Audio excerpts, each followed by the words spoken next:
بسم اللہ الرحمن الرحیم۔ حضور پاک صلی اللہ علیہ وآلہ وسلم کا ارشاد ہے کہ جو شخص مجھ پر ایک مرتبہ درود شریف پڑھتا ہے اللہ تعالیٰ اس پر 10 رحمتیں نازل فرماتے ہیں۔ اللہم صلی علی سیدنا و مولانا محمد وعلی آلہ و اصحابہ وبارک وسلم۔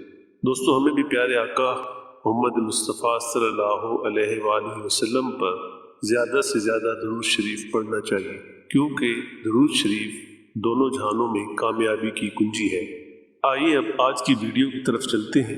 جیسا کہ اس سے پچھلی ویڈیو میں ہم نے بیان کیا تھا کہ کس طرح شیطان مور اور سانپ کی مدد سے دوبارہ جنت میں داخل ہو گیا اور فرشتوں کو اس بات کی اطلاع مل چکی تھی اور وہ اس کو جنت سے نکالنے کے بارے میں تدبیریں کرنے لگے، لیکن حکم ربی ہوا کہ فی الحال اس کام میں عجلت نہ کی جائے، کیونکہ اس ضمن میں بہت سی مصلحتیں اور اسرار پوشیدہ ہے۔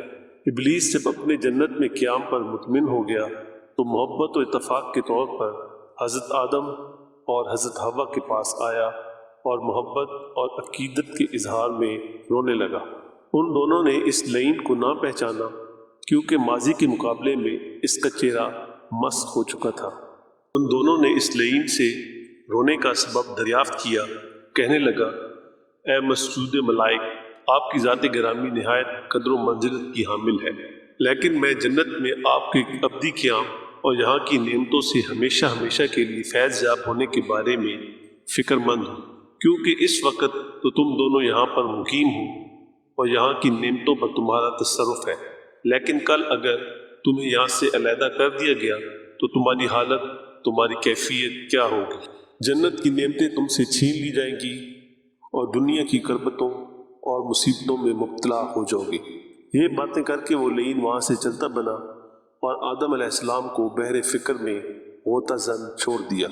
جناب آدم علیہ السلام سوچنے لگے کہ کوئی ایسا طریقہ ہو جائے کہ جس کی وجہ سے جنت میں ہمیشہ ہمیشہ کے لیے قیام نصیب ہو جائے اور اس کی نعمتوں سے ہمیشہ کے لیے استفادہ کیا جا سکے۔ شیطان کو مقصد برآوری کا موقع مل گیا۔ وہ واپس آیا اور حضرت آدم علیہ السلام سے کہنے لگا کہ اگر آپ میری بات پر اعتماد کر کے میرے کہے پر عمل کریں تو میں آپ کو ایسی بات بتاؤں گا کہ جس کی وجہ سے آپ کو یہاں پر ابدی حیثیت حاصل ہو جائے گی۔ میں آپ کو ایسے درخت کا بتاؤں گا کہ جس میں سے تھوڑا سا چکھنے کے بعد آپ ہمیشہ جنت میں رہیں گے، آپ ہمیشہ جنت میں رہیں گے اور موت آپ کے قریب بھی نہیں آئے گی۔ قرآن کریم نے اس قول کو آیت کریمہ میں اس طرح بیان فرمایا ہے۔ ترجمہ: کیا میں تم کو ابدیت عطا کرنے والے درخت اور نہ فنا ہونے والے ملک کی رہنمائی کروں؟ یہ بات سن کر حضرت آدم کے قلب میں رجحان پیدا ہوا۔ ادھر ابلیس مور کے ساتھ مصروف گفتگو ہو گیا اور اس سے کہنے لگا کہ مجھے شجرہ خلد کی طرف رہنمائی کرو۔ مور اس کو گندم کے درخت کے پاس لے آیا۔ ابلیس اس کی جڑ کے پاس بیٹھ گیا اور وہاں بیٹھ کر دل آویز نغمے الاپنے شروع کر دیے، اور اس درمیان یہ بھی کہتا رہا کہ اللہ تعالیٰ نے تمہیں اس شجر خلد سے باز نہیں رکھا مگر تم فرشتوں میں سے ہو۔ جب حضرت حوا نے شیطان کے دل آویز نغمات سنے تو ان کا دل بھی اس امر کی طرف متوجہ ہوا اور وہ شیطان کے قریب آ گئے۔ انہیں دیکھ کر شیطان نے کہا، میں تو تمہاری بہتری چاہنے والا ہوں، اور اپنی بات کو موقت کرنے کے لیے قسمیں کھانے لگا۔ اس موقع پر شیطان نے 70 بار قسم کھائی اور اپنی قسموں سے انہیں دھوکے میں ڈال دیا۔ سب سے پہلے شیطان کے وسوسے اور دھوکے میں حضرت حوا آئیں۔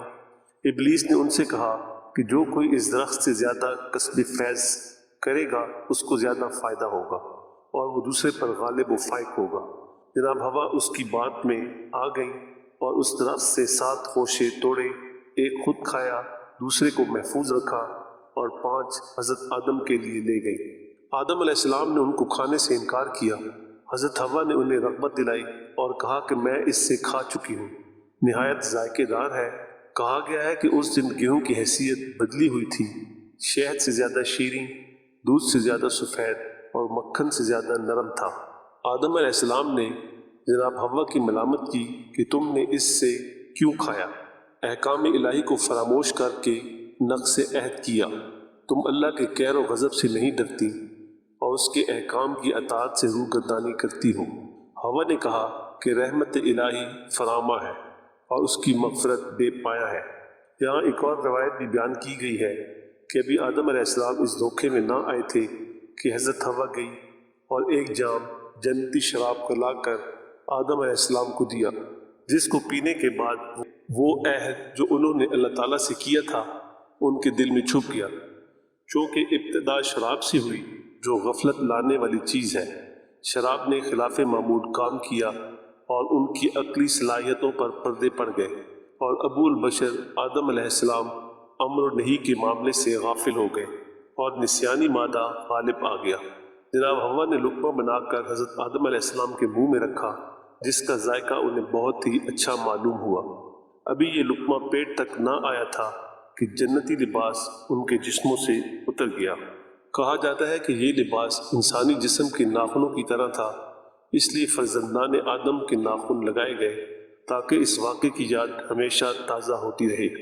حضرت آدم علیہ السلام جب کبھی ناخنوں پر نظر ڈالتے تو بہشتی لباس کو یاد کر کے رویا کرتے تھے۔ یہاں ایک بات قابل توجہ ہے کہ جب انسان فرط مسرت میں ہوتا ہے اور اس کی نظر ناخنوں پر پڑ جاتی ہے تو اس کی مسرت و شادمانی ختم ہو جاتی ہے۔ آج کے لیے بس اتنا ہی، انشاءاللہ اس واقعے کو اس سے آگے اگلی ویڈیو میں بیان کیا جائے گا۔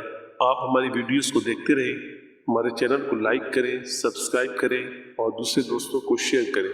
جزاک اللہ۔ السلام علیکم ورحمۃ اللہ وبرکاتہ۔